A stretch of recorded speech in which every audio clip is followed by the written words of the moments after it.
మీరెప్పుడైనా ప్లఫీ ఆమ్లెట్ని ఇంట్లో తయారు చేశారా? చాలా ఈజీ ప్రాసెస్ అండి. చాలా అంటే చాలా టేస్టీగా ఉంటుంది.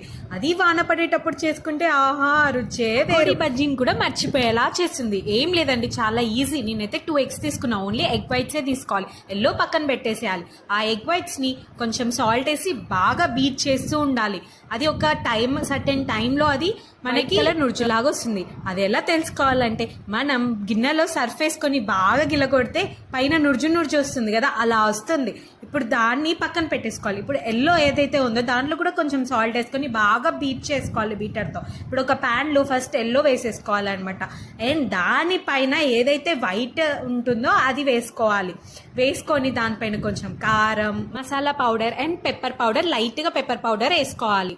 అండ్ దాన్ని 5 minutes మూత పెట్టేసేయాలి. దాని జోలికి వెళ్ళొద్దు. ఆ తర్వాత ఓపెన్ చేసి చూస్తే ప్లఫీగా చాలా టేస్టీగా ఉండే ఆమ్లెట్ రెడీ అయిపోతుంది. చాలా అంటే చాలా టేస్టీగా.